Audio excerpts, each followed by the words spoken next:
what are the results that I care deeply about? And when I keep gratitude and contribution, the results that I care about. So for me, it's meeting those people and a mom coming up and telling me, I want you to meet my 12-year-old son. He listens to your show and he's working through this. He wants to figure out who he wants to be at an early age. I mean, are you kidding me? I don't care how many books I've sold. I don't care about what shows I've been on. I don't care about any of that. That interaction is a contribution that lives beyond me. And it just fires me back up. And that's how I stay motivated. Hey, this is Chad Namiro. And I'm Kelley Namiro. Welcome to the Balancing Chaos podcast, a lifestyle podcast where we will interview guests about wellness, business, and just about everything in between. Our goal is to help you develop a lifestyle that promotes health, wholeness, and success. Through our conversations, we hope to inspire you to live a beautiful, full, and joyful life as you navigate balancing the chaos. We hope you enjoy. All right, everyone, welcome to the show. Today, we are excited to have Ken Coleman on the show. Ken is America's career coach, the #1 best-selling author of The Proximity Principle and From Paycheck to Purpose, and host of the Ken Coleman Show. Ken helps people discover what they're born to do and how to be financially competent, and provides practical steps to make their dream job a reality. The Ken Coleman Show is a nationally syndicated, caller-driven show that helps listeners who are searching for something more out of their career. Welcome to the show, Ken. Hey, good to be with you. You as well. Thanks for coming on. We're excited about this one. Yeah, I can't wait. Yeah. Maybe just in your own words, tell everyone what you do, how you help people, etc. Yeah. Pretty simple. I'm a coach. You know, I do it on Sirius XM and syndicated radio and podcast and YouTube and large stages and all this kind of stuff. But at the end of the day, I'm a coach. I'm a professional communicator, but I am communicating for the purposes of coaching men and women to be uniquely who they were designed to be. You know, in our world, you all are in this space, I'm in this space, you know, and it seems like everybody's chasing greatness, and sadly, too many people. It's not just a young person thing, but because of the onset of social media, greatness is many times attached to the amount of followers, so notoriety, the amount of money you make, power. And to be honest with you, I don't think that measures success at all. I think that's empty success. I can show you a lot of unhappy people who have a lot of followers, have a lot of power, and have a lot of money. 100%. But I can also show you some very happy teachers who make $60,000 a year. Yeah. You know, we read about Mother Teresa. If you hear about people like this, but I think we overlook some of the powerful things that she said. And so I'm a coach to help people get unstuck and become unstoppable. And unstoppable in the sense of no burnout, no,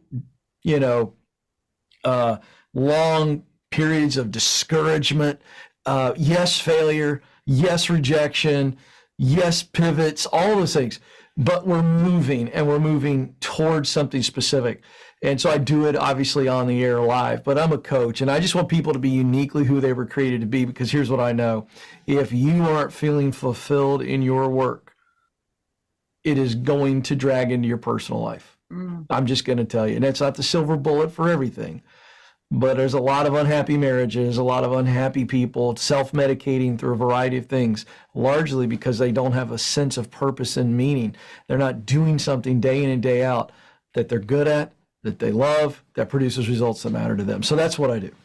I love that. I think that the way that you tied that together, saying, purpose has an impact on every other area of your life. Like I coach women with their hormones, and I even seen, digestive issues because people are so stressed because they hate their job so much. And so I really love what you're saying there, and that you're doing this work. So you mentioned followers, you mentioned power, but like, if you could pin it down to a common thread that you see amongst the people that you work with, why are they so miserable in their careers? What is the pain point there? Meaning, passion. Yeah. They know that they aren't doing something that means a lot to them, or maybe they're struggling with a false narrative that they don't matter much. Yeah. Right? Come on. And it all comes down to that one word. And, it's interesting. I had Greg McCune, who wrote the book Essentialism, he interviewed me for my last book, and he was like, Ken, boil it down. He's Mr. Essential, right? So he goes, boil it down to one thing that everybody that you coach, what's the one thing they're looking for? And it's confidence. Yes. Confidence. I don't care who it is. I mean, I coach 6-figure earners. I've coached 7-figure CEOs. They're all looking for confidence in one shape or another. Confidence to make this decision, confidence to pivot, confidence to go back, to fix something that needs to be restored. I don't care what the situation is. Confidence is there. And meaning helps with our confidence. Totally. You show me a clear person, I'll show you a confident person. You show me a confident person, I'll show you a courageous person. So it all comes down to meaning. Meaning is clarity. Clarity gives us confidence. And so that's what I see with everybody, is a lack of confidence. And that confidence isn't there because they haven't stepped into who they fully are. Have you ever met a more confident person in your life than somebody who just knows who they are? We say things like they're comfortable in their own skin. I mean, they just know who they are. Yeah. And so they're not cocky or brash. They just are. Yeah. That's what I'm getting at. And that comes from, I know who I am, and I'm doing what I believe I'm supposed to be doing with my life. And I am deriving tremendous meaning and significance out of my day. Yeah. I think that for me, I worked for my family's company for so long, and what they do is incredible, but it just wasn't giving me meaning. I didn't feel fulfilled at the end of the day. And so when I decided to transition my career and now I'm helping people, there's that sense of fulfillment. So you're hit the nail on the head. I think that's probably the case for everybody else. Like you said, you've seen that common thread. Can I turn that on you for a second? Yeah, sure. I know your audience probably knows this, but I want your audience to hear this. Yeah. Because I don't know the answer. What really drove you to move into the space that you're in when you talk about nutrition and hormones and all of that? What problem were you really trying to solve? Where did it come from? Was it personal? Was it to you? Was it to someone else? What was it? The problem was with me. And so for a really long time, I felt really crappy in my own body.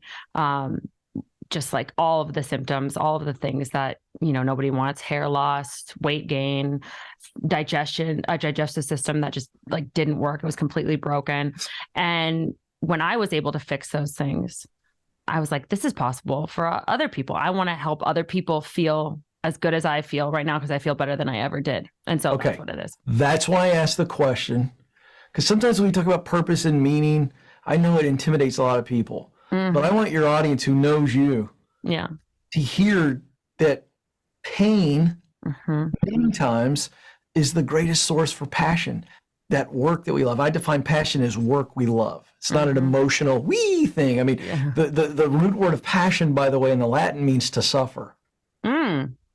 So are you willing to suffer failure, rejection, patience? If I'm willing to sacrifice, to suffer, to do something, I can tell you this right now, I love it. I'll suffer for my 3 kids. I'll suffer for my wife.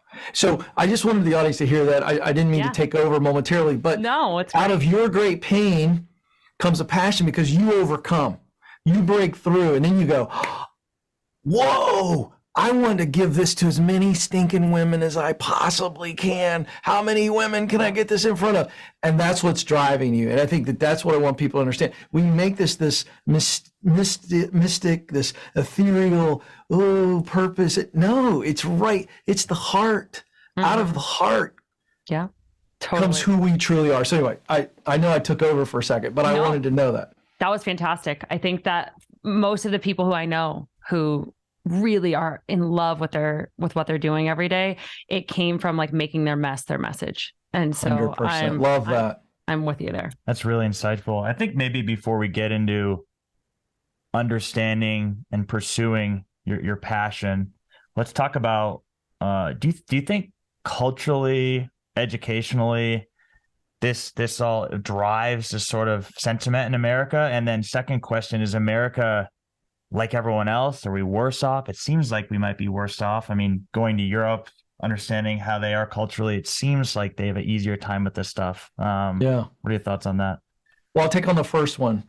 first. The first question. And I do think that unwittingly, unintentionally, Western hemisphere culture has played into this and has affected Western education. All right. So I'm giving you the 50,000 feet. Now I'm gonna land the plane. Yeah. In the Western culture, okay, there's this drive to work on your weaknesses. We're so conscious of our weaknesses to the point that we go, I got to work on my weaknesses. And we got the, first of the year coming up, and all these resolutions will be about your weaknesses. And we go into school and we take a test. And the first thing we do is we look at our score. And then the second thing we do is we look at everything we got wrong. Yeah. And that is just driven into us. And it's just the American culture of, hey, work on your weaknesses. And it starts there. And it's a positive message, but it's actually really damaging. Because let me just play this out. Do you both agree that every person on the planet was born with some talent that can be developed into a skill? Oh, yeah. For sure. Okay, then. So isn't that what's best about that person, not their weaknesses? Mm-hmm. Yeah. And aren't they going to be noticed more for their talent? Aren't they going to be able to contribute more with their talent? So why in the world do we focus all this time on weaknesses? It belies the very meaning of the word. If I'm weak in this area, I'm not strong, and I could probably work my butt off and still not be strong. In other words, if I'm a 1, 2, 3, or 4, and I work my butt off on it, maybe I'm a 5 or a 6, but who pays for 5 or 6s? Who says, honey, let's go on an average vacation? Hey, Friday night, let's go to an average restaurant. Oh, here's one. Let's root for an average football team. Yeah. Like nobody does that. And yet we twist it all when it comes to our personal growth. Here's my point. We should be aware of our weaknesses for the sole purpose of self-awareness and mitigating those weaknesses. So I'll pick on me for a second.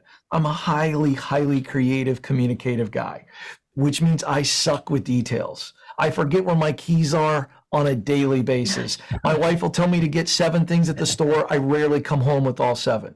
I'm a disaster with details and processes.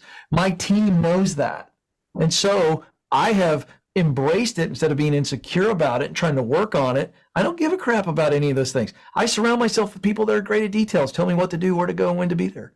And I do much better that way. And I'm not walking around frustrated all the time. But if I continually work on something that I really suck at and I have no talent, little to no talent, that is a recipe for ongoing frustration. Mm-hmm. And look at how that affects our self-esteem. So I want to land the plane there, but I want people to understand there's a philosophy behind what is now our American education system, which is based completely on standardized test scores now. Mm-hmm. We've gotten away from the report card. It used to be about the report card when I was a kid. Now it's about standardized tests. And teachers are telling me they have to teach to the test. Their job, their livelihood, principals' livelihood is all based on groupthink. And can they all score well on the standardized test? And let me tell you something. If your kids are in public school one day when they get older, they're going to come home freaking out in the 2nd and 3rd grade. There's something wrong with that. That's craziness. Yeah. And so what's happened is we have created this assembly line model of education, which starts to put pressure on kids in the 9th grade. They're 14 and 15. Talk to any psychologist and they'll back me up on this. You realize that a 14, 15-year-old kid's the dumbest person on the planet? Literally the dumbest person on the planet because of all the hormones. It's the way they're supposed to be. They're not developed yet. They're just coming into this new hormone. You know more about this than I do. But they're just going bananas. And we put pressure on kids in the 9th grade to make a decision now. They're going, now listen, every test score matters, every attendance matters, because next year you're taking the pre-SAT or pre-ACT, and in 10th grade and 11th, you got to pick a college time you're in 11th grade, you're going to be on college visits. And these kids aren't even fully developed. Mm-hmm. Yep.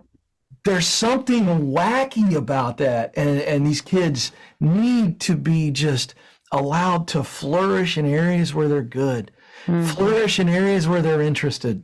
And that And we standardized, as parents can see this. sorry, I didn't mean to cut you off, but No, that you're fine. standardized testing is kind of like putting people in one box. It's like, if you fit in this box, then you're good. But like, if you don't learn this way and you don't fit in this box, then everything about you is wrong. And That's I think 100% the that case. that's a real problem. Yeah. I mean, take people like me. I was a C student for two reasons. Number one, I was only interested in two subjects. And I was not like my younger brother, who was a straight A in every student. I got a middle child who is straight A in everything. I struggled with test taking. I wasn't interested in most of these topics. I'm doing quite well now. Yeah. But I was not a success in high school. I was not. So, so to answer your question, I know I went on a little bit of a bully pulpit, but I know we got a lot of parents listening here, and we've got to empower parents to know this. Yeah. Knowing who your kid is more important than what kind of grades your kid gets. Sure. You're the single most influential guide in their life, and you got to take this pressure off of them to pick a college, to even go to college if it's even necessary. If it's necessary, great. If it's not, stop putting this pressure on these kids. And we're pushing them towards degrees they can't use and don't want to use. And then they call my show in their late 20s or early 30s. Yeah. And they're like, what do I do now? Yeah. Crying their hearts out because they've been miserable. So we've got an education problem, which is about, we're creating test takers, not pathfinders. Yeah. How about that? Yeah. I think that's great. And I think that if you're looking at it from that perspective, it's looking at the system and like why the system isn't working. Yes. But then if we look at it from a different perspective, like if we look at it from this youngest or like newest generation of kids that are joining the workforce who think that, I am going to take a few pictures of myself and post them on Instagram, and I should be successful because that's how Kim Kardashian got successful, right? Or that's how, like, whatever it is. But I mean, in my opinion, she's actually put a lot of work in. But like, what are your thoughts on that generation? And what do you think, of them entering the workforce and their expectations and how that might need to be shifted a little bit? Yeah. Well, number one, I'm going to tell you this. It's not their fault. Okay. They've been raised by parents who removed as much struggle from their lives as they possibly could. 100%. And so, so here's the deal. I mean, I get a little, I'm Gen X, I'm 48. Okay. But I get really pissed off when I hear people my age or even slightly younger than me bang on millennials or Gen Z, because we're responsible for this. We created the environment, the greenhouse in which these kids have grown up in. And it starts with when you show up for youth sports and nobody keeps score, and you run around for a little while and you get orange slices, and at the end of the season, everybody gets a trophy. We think these kids don't notice us. They're all looking at each other going, I'm pretty sure they won, but we got a trophy. And so it's all about making our kids feel good instead of teaching our kids how to do good. And so we have raised kids that have been coddled in the sense of they've not had to struggle much. And when you remove the struggle from any generation, this is not, then they come in and to your point, they go, oh, I'm here. I've been here for 6 months. Where's my trophy? In the form of a promotion and a bigger paycheck. And so they have yet to experience struggle. And what's crazy about that is any successful person has had to struggle on some level to work hard, to do something like that. So that's the problem. I'll give you a fun little metaphor. It's out on the internet. It's a great story. An old man's walking down a country road one day. He sees a little leaf to his right wiggle. Sees it out of the corner of his eye. He looks closer, and he sees a cocoon. And he looks closer and he sees at the bottom of the cocoon a couple little butterfly legs doing this number, struggling to get out. And he's kind of fascinated. Then the legs stop. And for 30 seconds, the legs don't move. He starts to go, oh my gosh.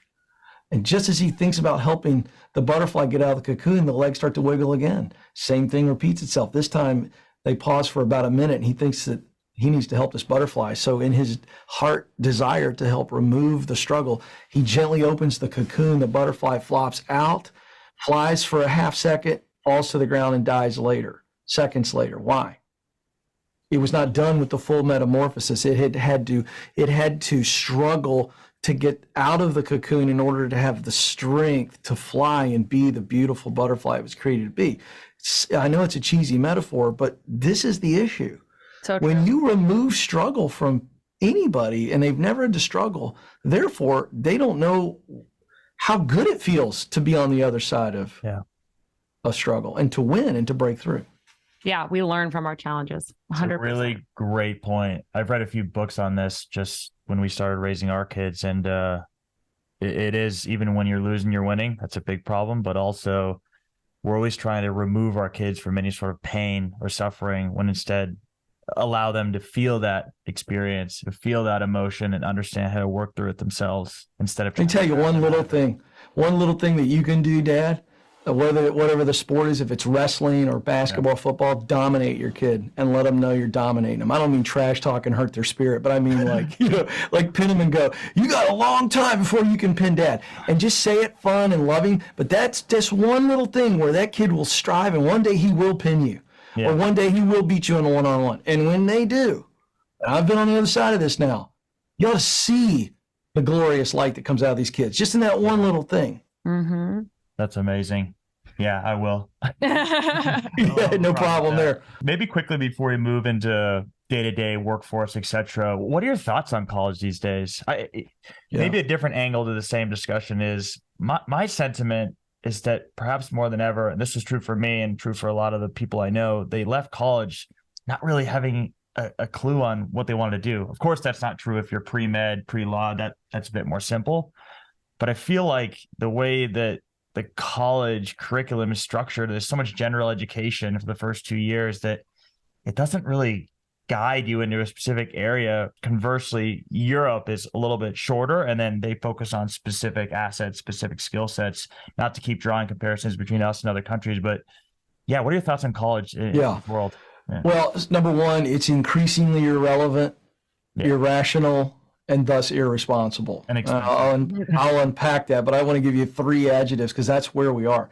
Yeah. Real data right now, 44% of workers in America, this is brand new data shared on my show today, 44% of working Americans right now regret the college degree that they got. Wow. All right, so that tells you a lot. That's a staggering piece of data when you're talking about almost 50% of working Americans. Yeah. Let's pull back a little bit. Where we are today, you've got increasing amounts of companies. IBM, most of its U.S. jobs. IBM, okay, for all you young people out there, IBM's still a gold standard technology company. IBM, most of its U.S. jobs are now no longer requiring a college degree. Delta just announced that they're going to pull back on several jobs requiring a college degree. It's the largest airline in the world. Google has its own 6-month training program where they're training people for jobs on site.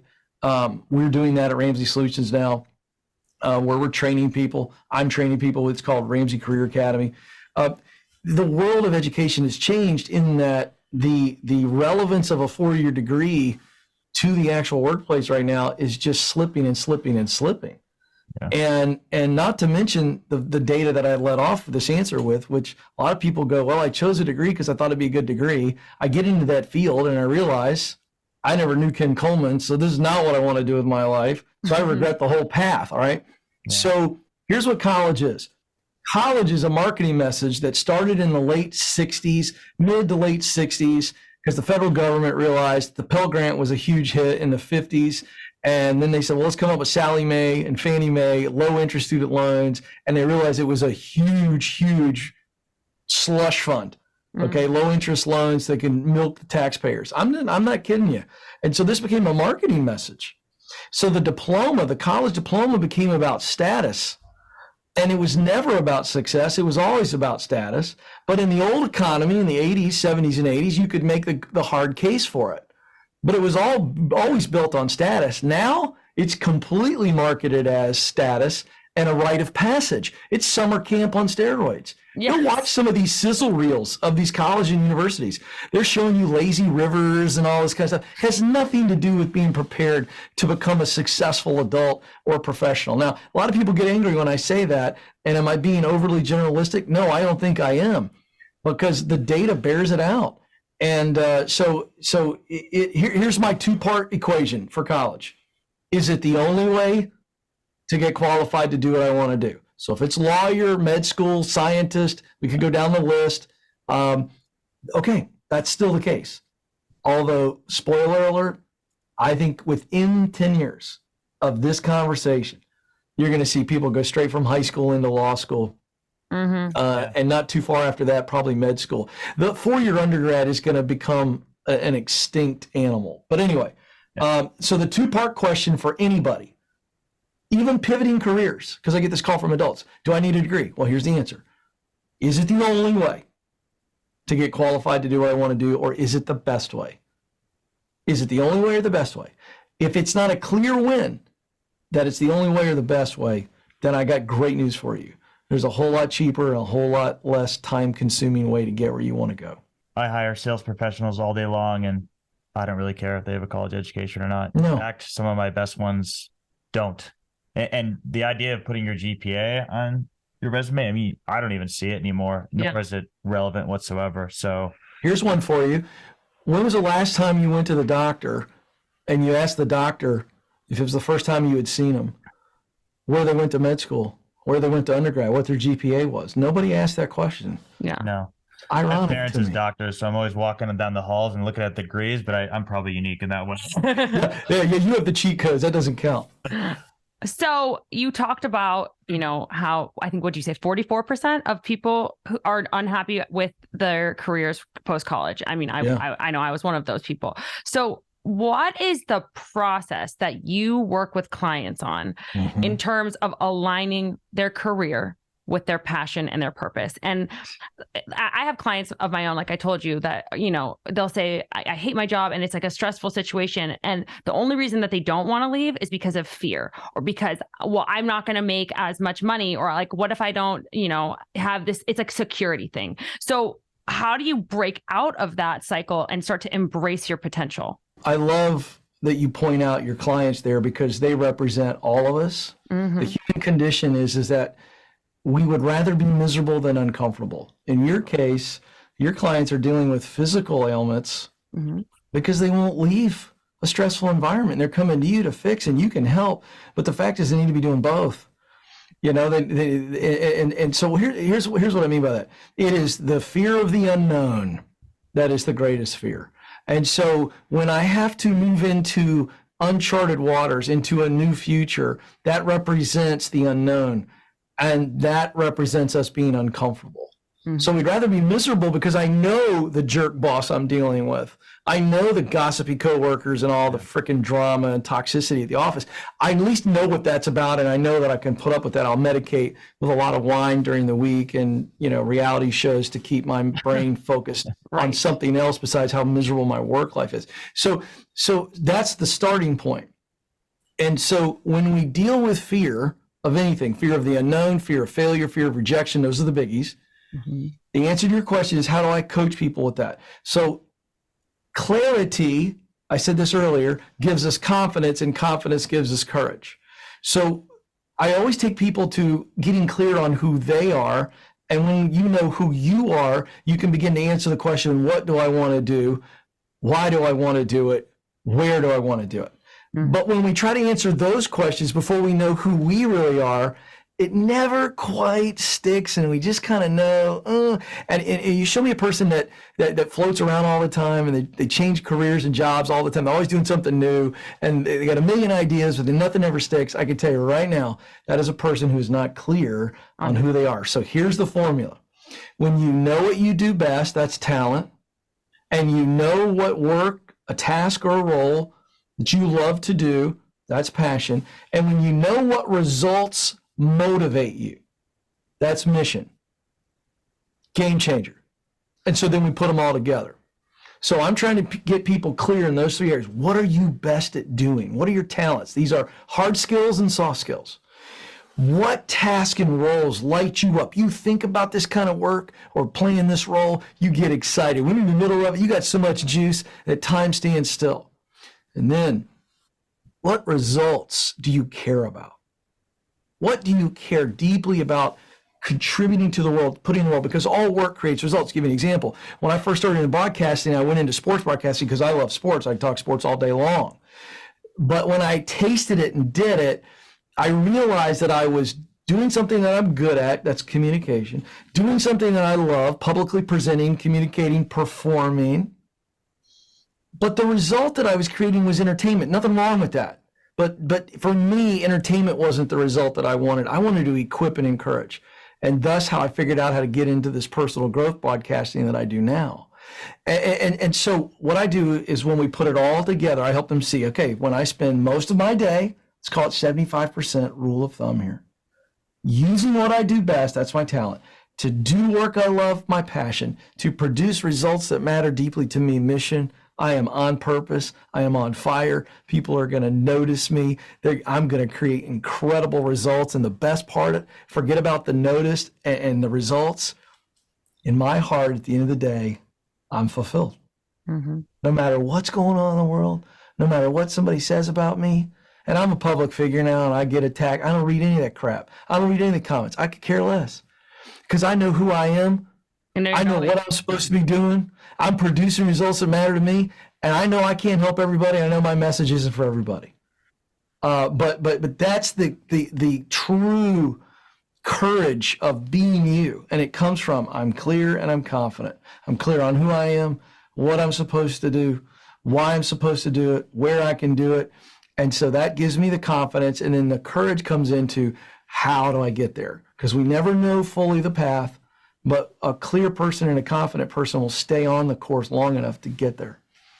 When do you realize from an age perspective, people going through this metamorphosis or understanding that, hey, what I thought I wanted to do for so long, wasn't necessarily the case? I'm truthfully kind of going through a little bit of that myself. And I think very truthfully, when I was younger, it was a lot more about money, right? You get out of college and you want to make money, you want to achieve the American dream, all that stuff. And then you get a little older, and I'm sure it happens at different stages for everyone. And it's more about what drives me, what am I fulfilled by? And I mean, not to generalize, but truthfully, for me, the money starts to matter a lot less.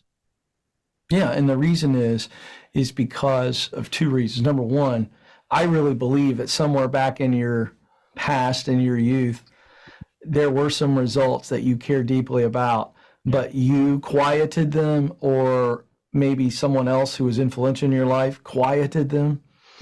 And maybe your environment, I think you said earlier, both your parents are doctors, if I heard you correctly. Yeah. I mean, bro, I'm just going to tell you right now, that's tough because you're surrounded by monetary success, and not only monetary success, you're surrounded by the esteem.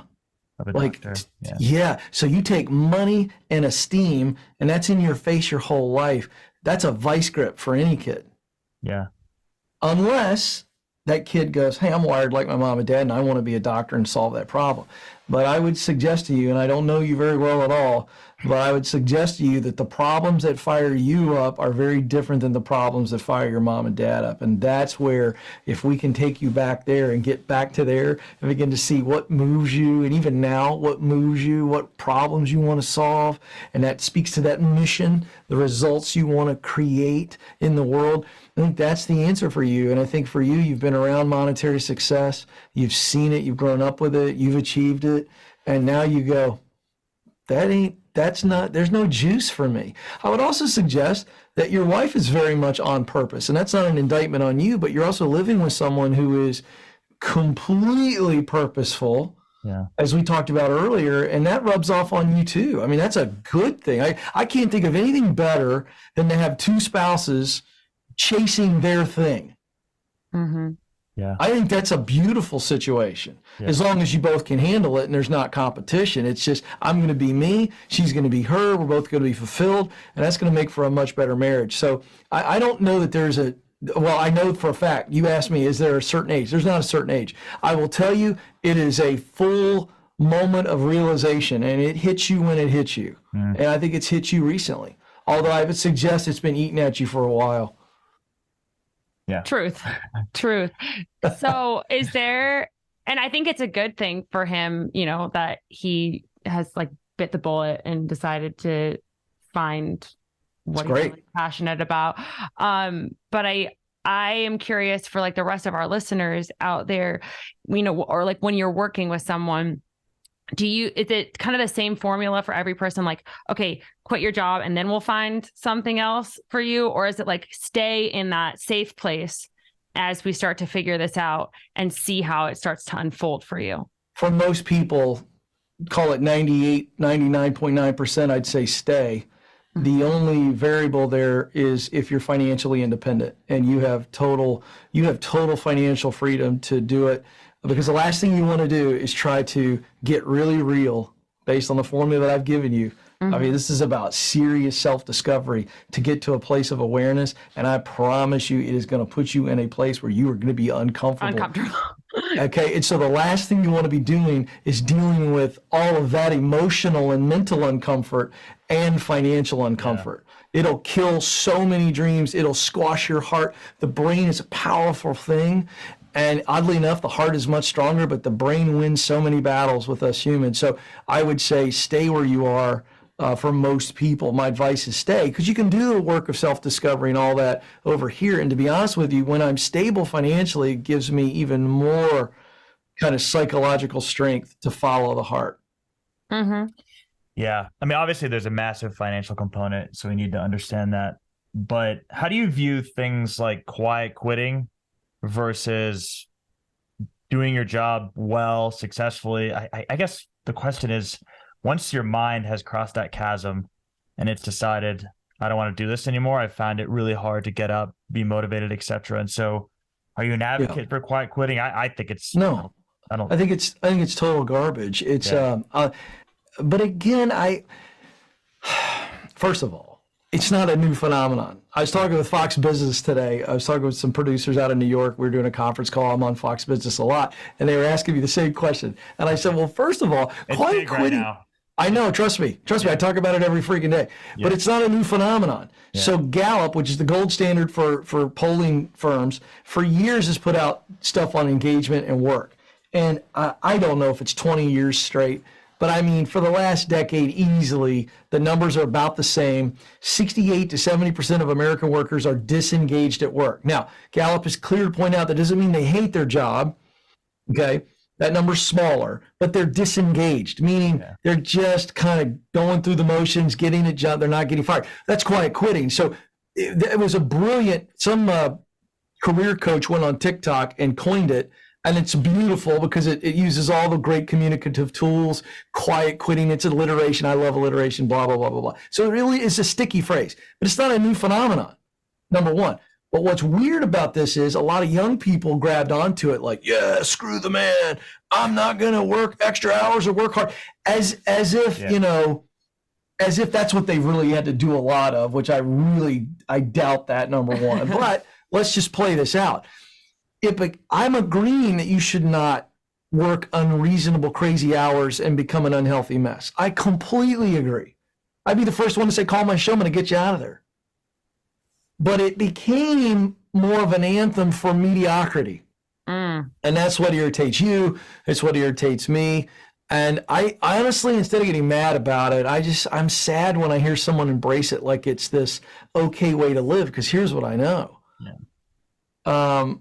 If you accept mediocrity in your professional life, it is going to affect your personal life, your spiritual life, your mental and physical health. It just is. The data plays it out. The data is there. If you're listening to me right now and you're going, this guy, he's not a nutritionist, he's not a healthy. No, I'm not.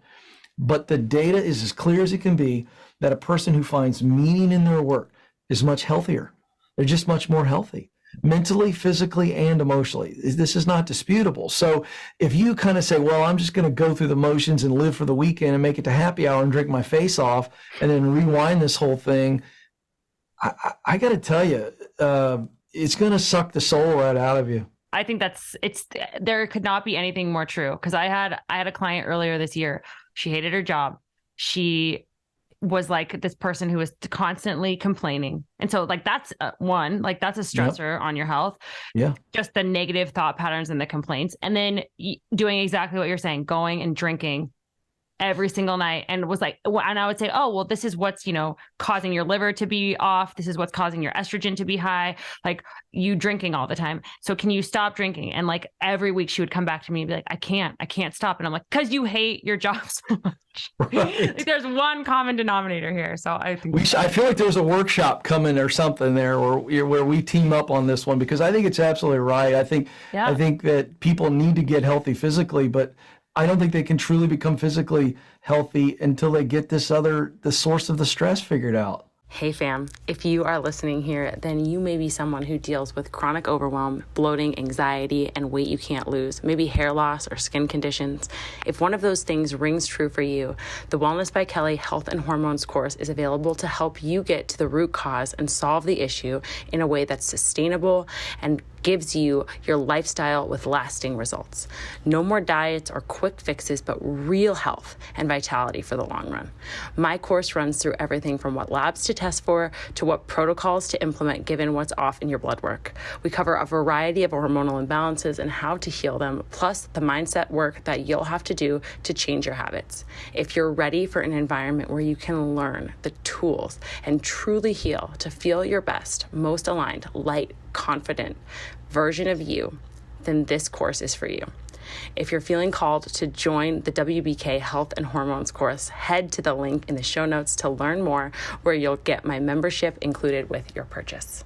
So for those of the people out there that are looking to do a career change, and they are thinking about the entrepreneurship path versus the typical workforce path, how do you know if someone was meant to be a founder, meant to be an entrepreneur versus meant to be an employee? Or do you think everyone's capable of either? Gosh, that's an awesome freaking question. Nobody ever asked me that. And I'm so glad that you've teed that up for me. I'm going to try to hit it down the middle here, about 350 yards. First of all, no, everybody is not meant to be an entrepreneur. I really do not believe that. And here's a very simple process for figuring it out. Number one, okay, first and foremost, you must have a heart.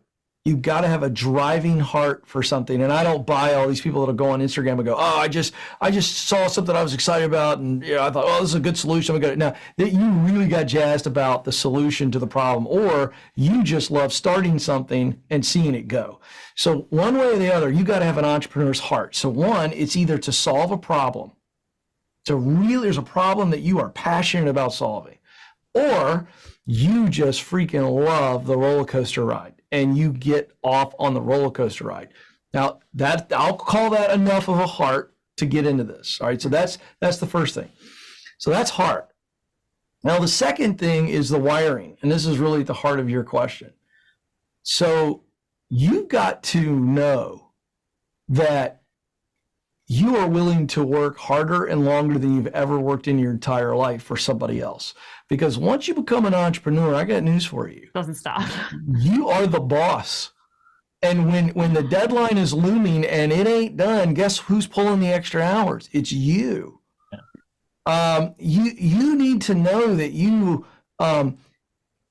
these people go, well, I'm tired of being burned out. I'm going to go start my own business. Well, I got news for you. You're going to work harder and longer.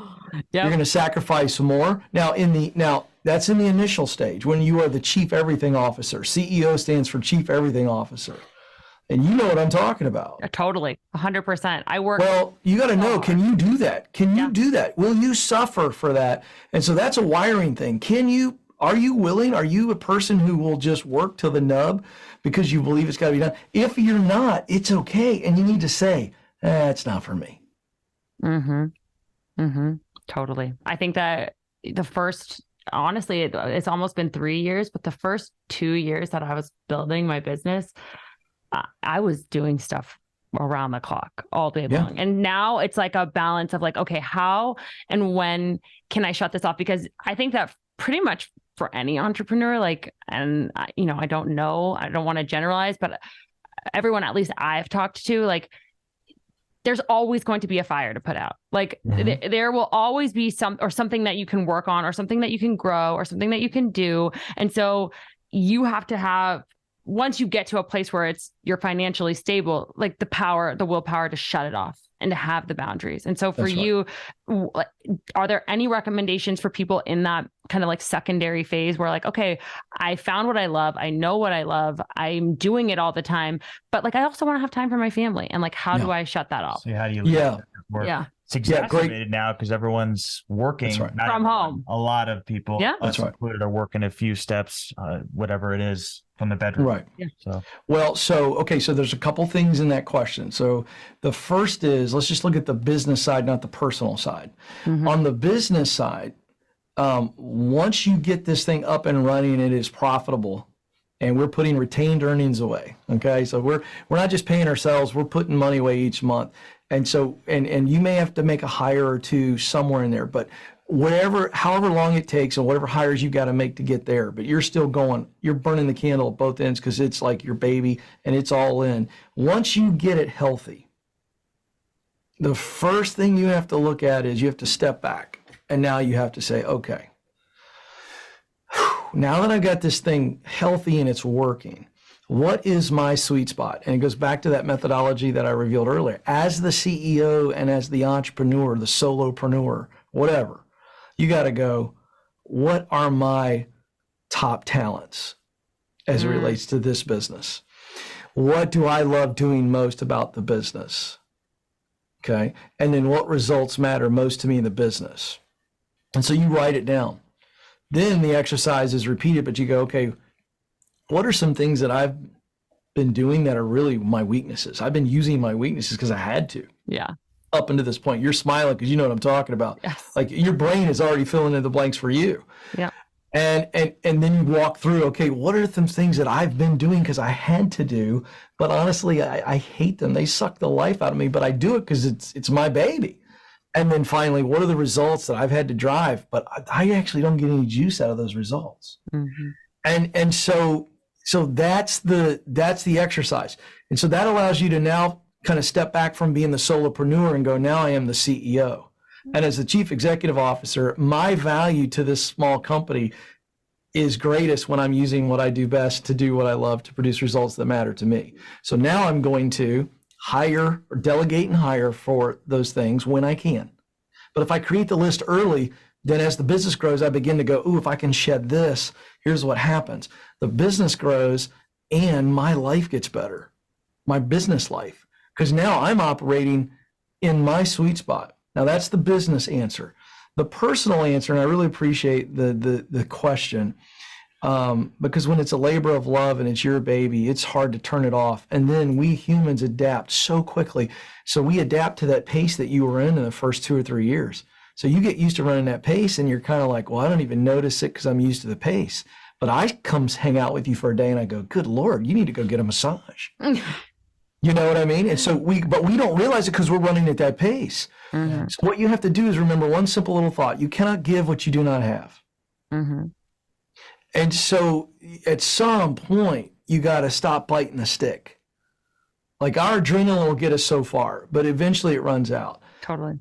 And so you got to pull the stick out of the mouth, the grit, and you just got to go, okay, here's what I know. I've got this thing healthy. It's growing. It's going to keep growing. But it'll die if I die. And so what I got to do is I got to leave work at work. And I hear people say this. I don't know how many people. I'm telling you, you can ask my team. How many of them have ever gotten an email from me on a weeknight or a weekend? And you won't find one of them. Yeah. I'm not the greatest husband or father in the world, but I'm going to tell you something. I'm present. Mm-hmm. And when I go home, first of all, I mean, I've been broadcasting for hours today, doing this. I'm going to be mentally, when I get in the car tonight, drive home, and that's a good thing. I'm exhausted.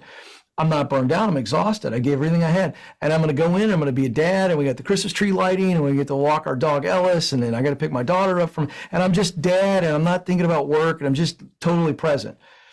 And then what happens is I'm able to refresh.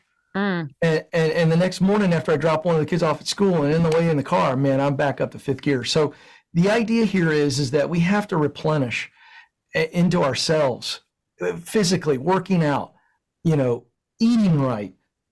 Hey, how about just an enjoyable conversation with your spouse or laughing a little bit with your kids? Like that's life-giving stuff when you've been at battle all day long. Yeah. You have to refill your cup in order to be able to do that. And I love that. I think that like you not emailing people on your team on a weeknight or a weekend, like that drives culture within your organization. And it shows people what's valuable to you. And by the way, I'm one of the few people, at Ram, I'm not banging on my coworkers, but I'm gonna tell you something. People make jokes about me around here in front of me, and I'm fine with it. But guess what I've done? I've set the expectation, not just for them, but for who? For yourself, 100%. Like, Guess what? They're not emailing me. Right. That's right. Because you know what? They know I'm not going to look at it. That's right. That is right. I always used to have, it's funny that you say that. I used to have clients who would call me. I was talking about this earlier today, like 9 p.m. on a weeknight. And Chad would be like, why are you taking this call? And I'm like, because they're paying me. And then I'm like, I ended up getting burnt out. And I'm like, wait a second. This is why I didn't want to work a corporate job, because I didn't want to be fielding emails or calls at 9 o'clock at night. So I had to set the boundary and be like, okay, I'm not going to do that. And like, so we went away for this Thanksgiving weekend. And like, I set the precedent early, like, oh, I'm not answering any emails or I'm away. And like, I barely got any messages over the weekend because people knew that I was going to be away. So it's 100%. What you put out is what you get back. Well, listen, women are coming to you for health. Yeah. And if you're all frazzled and freaking out, well, wait a second. What does that show? Well, you are the product. I'm the product. In our world, when you develop content for people, we're the product. Totally. We've got to match up to what we're cooking. Are we eating what we're cooking? And so that's the point there with all of that, is that you cannot give what you do not have. And, scarcity is also pretty awesome. We forget that scarcity is what drives demand. Mm-hmm. So put a boundary up there. It's not going to hurt your business. It's going to actually blow your business up. Yep. I love it. Just tell us your strategy for your clients right now around financial responsibility and acumen. Obviously, there's a lot of nervousness in the markets. You're advocating that people find their passions at time, quit their jobs. There's a lot of financial components to all those decisions. And so how are you advising people right now, with the state of the economy? How do you view things like debt versus investing, mortgages, things of that nature? Maybe generally, and then especially right now, as we approach what many believe will be a 1 or 2 year recession. Yeah, well, so when you have financial times of uncertainty, and that's what we're heading into in 2023, a lot of I'd say most of your economists right now are saying, look, we're going into a recession. So interest rates are going up, and yet we have a strong job market. So it's kind of one of those, which way is this thing going? And so what we teach here at Ramsey Solutions, that's the mothership of the Ken Coleman Show, is a debt-free lifestyle. And and when we have no debt, guess what we don't have? Pressure, stress. Yeah. I mean, when you wake up every day and you drive in that nice, awesome car, and by the way, the average car payment in America right now is $700 and some for a new car. And people wake up and you're owned by Toyota Motor Company or whoever else you buy your car from. Yeah. And people are living paycheck to paycheck, and that $700 and some car payment on a $40,000 or $50,000 salary, you run the numbers on that, that is gargantuan. Then you add another $1,800 a month in rent or whatever. So all that to say, financial peace makes me economy proof. Okay. So for instance, someone who's debt free, like I am, when inflation comes in, it's a nuisance, but I'm not stressed about inflation. It pisses me off that gas costs as much as it does to fill up my Mercedes right now. It irritates me to no end. That's that high end stuff. It's crazy how much it costs. I get irritated when I fill up the pump at Costco, and I'm even saving money on it, right? But I'm not like stressed out about it. I don't have to drive home tonight and go, man, Stacy, the gas and groceries for us the last month have been crazy. You got to go get a part-time job. Yeah. So, I'm trying to make this real. So we teach no debt. So if you look at, we're at all-time credit card debt right now. So you take credit card payments, you take student loan payments, and you take car payments. All three of those are debts. Okay, all three of them. Yeah. And you stack those up. We haven't even gotten into the four walls, the basics, which are mortgage, housing, right? Rent or mortgage. You got your utilities, you got your food and transportation. Yeah. Right? So those are what we call the four walls. But everything else I just listed, most Americans are dragging around literally a huge rock around their neck, and they're dealing with that. And so imagine like going into work and you're dealing with all that, and your paycheck isn't going far enough. You're stressed out all the time. You got digestive issues, you got wife issues, you got boss issues, all coming from one source, financial stress. So when it comes to a mortgage, our deal on a mortgage is this: now's a good time to buy. Yes, interest rates are higher, but the fact of the matter is you can make offers now. You couldn't make offers 6 months ago. You'd have 60 offers on a house the minute it got listed. You were in a bidding war. Now the demand has shrunk. Are interest rates higher? Yes. But just to give some people perspective, I'm 48. 15 years ago, 5.5% or 6% mortgage rate was considered historically low, and it was. Yeah. So right now, I think today we're at 6.75 or something, somewhere in the high sixes. So I think the collective culture, I'd say about 24 months from now, if we stay in this 6 range, I think people will start to go, okay, it's the new norm. But right now, compared to 3% or high 2s that we've seen over the last couple of years, it's just freaking people out. But look, the real estate world is not going to collapse. I think that's all Chicken Little clickbait stuff. If you got the good down payment, 20%, and you can do a 15-year mortgage, now's a great time to buy. You can get a deal, because housing prices are down. And again, you got a historically good rate, especially if you get a 15-year mortgage. That's what we try to get people to do. For financial freedom, your recommendation to people would be like, save what you can to pay off your debt first, and then put it towards like your wants and all of that stuff. Yeah. So we have 7 baby steps. They're super simple to answer. Number 1 is we tell people to put $1,000 in a savings account. That's for like tire blown. We're talking about small emergencies, but most Americans can't afford a $400 emergency. So we teach baby step 1 is put $1,000 in savings.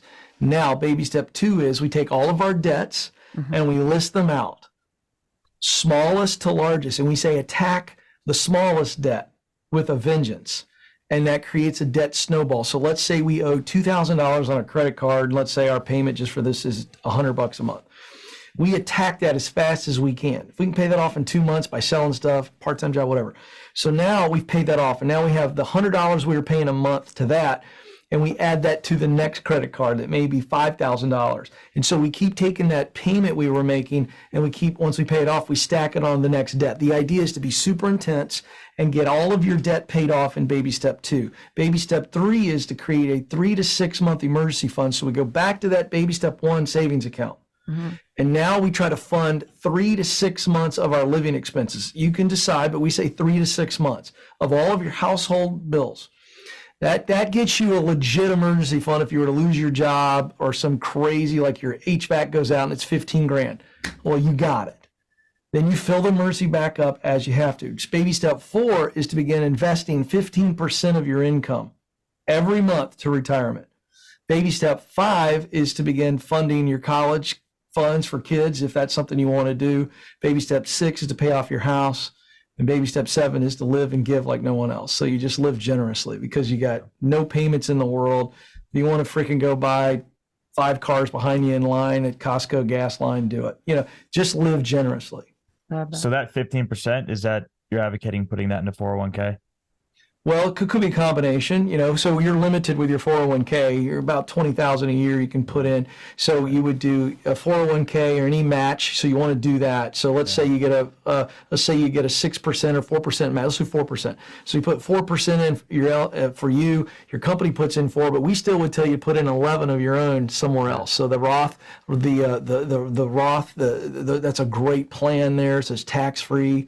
Grows tax-free, and you get it out, So that's what we believe. We believe in mutual fund investing, diversification there, nothing risky, no stocks, because that, you can get killed riding the roller coaster. Versus if you look at the historical performance of those growth funds, those mutual funds, stock index funds, great return historically. So has it been up and down this year? Yes, but it's going to come back. And so that's our investment strategy, 15% of your income to retirement. And, you can become a millionaire pretty consistently over about a 20 to 25 year period there. Yeah, especially in the S&P 500. So when you're advising people to take on a mortgage, I imagine the amount that they should spend probably has a lot to do with what the actual after-tax payment is, right? You look for a certain percentage of their paycheck? Yeah, no more than 25% of your take-home pay. You just don't want to be house poor. Yeah. And we give rules of thumbs on these things. We're not like super strict about it, but that's a good general rule of thumb. And we're trying to get people's attention to say, look, if you're way out of balance in your mortgage payment as it relates to your income, what you're bringing home, you're house poor. Yeah. Yeah. It's such a problem in places like New York, California, et cetera, et cetera. So is your advisement that maybe they look at relocating in situations like that? Yeah. Yeah. Or look, this is going to come back to something you said to me earlier. So the advice is live where you can live. Right. Yeah. Like there's this mindset, certainly this younger generation, that they grew up in nice houses and they think, oh, well, my mom and dad had a 4,000 square foot house. That's what I get. Well, no, they didn't just walk into that house. So, like I remember the first house my wife and I bought, it was like 1,900 square feet.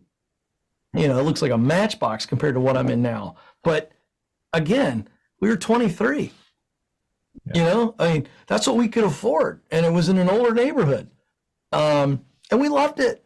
But, the idea here is that if you can't afford to live there, that's not the economy's fault. That's not Joe Biden's fault or Donald Trump. I don't care who's in the White. That's not anybody's fault. That's just life. Go get yours. But you got to be patient and persistent at the same time. Mm-hmm. And so if you want a $600,000 house, well, I got news for you. You got a lot of work to do. Yeah. Yeah. And so that's what we tell people. Look, if you want to live in New York City, but you can't afford to live there, then that means you're riding the train in from Long Island or New Jersey. Totally. Yeah. I think that's great advice. And I think that a reality check is what a lot of us need. So I think that's helpful. So we've talked a lot about passion and career and even, setting yourself up for financial success. But for you, you have a successful, thriving business now, and you coach a lot of what seems like successful people. So what are your tips and strategies to stay motivated and to stay inspired every single day? Do you meditate? Do you get up and, do yoga? What are your things that keep you going? Yeah, I love the question. First, gratitude. Whether you are a person of faith or not, I am. So every morning I'm praying, and the minute I start praying, I have a list of things that I look at on my iPad so that I make sure that it's not just telling God, He knows my heart, but I want to make sure that I'm paying attention to what I'm grateful for. All right, so I start off with personal gratitude, my wife and kids, the friends I've got, the work I get to do, my stability financially and all the things, health, everything. So gratitude is key to keeping that juice. When you lose sight of where you came from, and that's what, to me, gratitude really is. It's like I was once here and now I'm here. Boy, am I glad I'm here. And I think that's really important. And it keeps us grounded, because I started in broadcasting at 33. That's really late. And we just got off of a tour this fall, and we're in front of several thousand people. And afterwards we're signing books and taking pictures. And when people will stand in line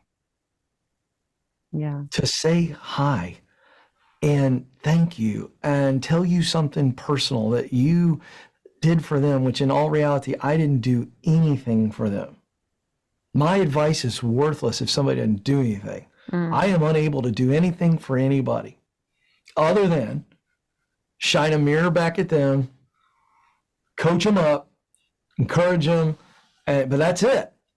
And so I was telling my wife, when you go through a long season and sometimes, I'm not, maybe a project's not going as fast as I want or whatever.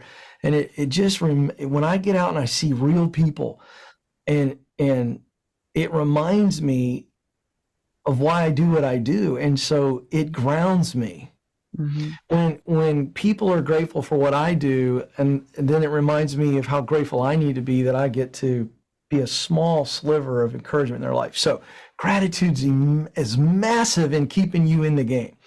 Now, The second major piece is back to that third element. I've been talking about talent, what we do best, passion, what we love, and mission, what matters to us.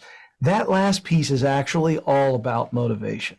No one can motivate us. No one. Yeah. True motivation.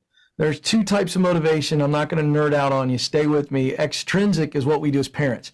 Clean your room or you don't get to go to your friend's house. That's extrinsic motivation. So the kid does it not because they want to. They do it because they have to. Okay, that's extrinsic. Intrinsic motivation, in other words, pure motivation, is you getting up at 6 a.m. or whatever and doing all that exercise that you do that's brutally hard. There's something that there's something on the other end of that you want. So that gets you up and that keeps you going. If you're on a diet, to resisting the chips and salsa when the football game is on because you're trying to get somewhere physically, that's true intrinsic motivation. So you've got to, as a professional, say, number one, I got to stay grateful for where I am and what I have.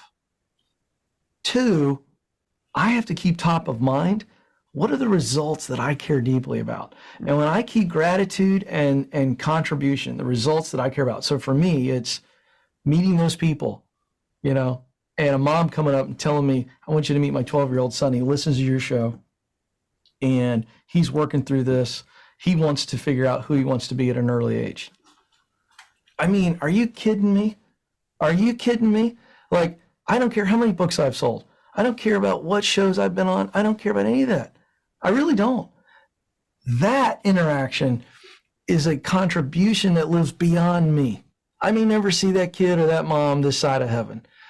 But in the dark days, in the tough days, when I get impatient or whatever, I've got to remember moments like that. And I keep certain notes from people. I got a little box at my desk. It's one of those things where I go back and I go, these are the results that matter to me. And it just fires me back up. And that's how I stay motivated. Motivation is all about staying in touch with and seeing results that you care about. You keep delivering results that you care about, motivation will take care of itself. Totally. Could not agree with you more. Yeah, that's really insightful. I love it. Thank you so much for doing this, Ken. I feel like we could talk to you for hours. Yeah, we're going to have to do a second one. Yeah, so many helpful tips, so much thoughtful advice. And I think it's going to be really inspirational for people. So thank you. Are you open to doing a little giveaway or discount or something like that for our followers? Okay, yeah, for our let's listeners. do it. So we've been talking about, that methodology of talent, passion, mission. So all three of those together equal purpose. Okay. We've got the Get Clear Career Assessment that we'd love to give a special deal to your audience. So let's do that. We need to figure out what you want to do on that. It's normally $30, but we can do a discount. Let's make it special. What do you think will make a move? 30% off? Yeah, let's do it. And it's a digital product, so I got no cost of goods sold. So I want to bless your audience. All right. Tell our listeners where they can find you, and then we will have part 2. Okay, great. So KenColeman.com is the website where you can connect with the show and all the different formats. We're on any podcast platform that you have. SiriusXM every day at 1 Eastern. On the business channel. So YouTube as well. So KenColeman.com for a free resource. We got a ton of free stuff. And of course the store as well. So that's a great place to connect. And at Ken Coleman on Instagram. I do answer my DMs. Amazing. I love that. Well, thank you. This was tremendously insightful. And I think we can't wait to take our assessments. Yeah. Now more than ever, I think, especially our young generation really needs to think about and understand what they want to do and what they're passionate about. So I think what you're doing is very beautiful. So we appreciate the time and keep hustling. We can tell you really love it. Well, you guys are bright souls and you're doing incredible work as well. So really proud to work with you and help a lot of people. Thank you so much, Ken. Appreciate it. We really hope that you enjoyed that episode. You can follow me on Instagram at Wellness by Kelley. And if you're new around here, you can sign up for the WBK 7-day free trial where you can get access to all of my low impact workouts, blood sugar balancing, plant-based recipes, and guided meditations, all available on wellnessbykelly.com and on the WBK app. Hey, thanks for listening. Please make sure you rate, review, and subscribe to the podcast. You can also connect with us on social media at Wellness by Kelley. Drop us a DM for who you want to hear from.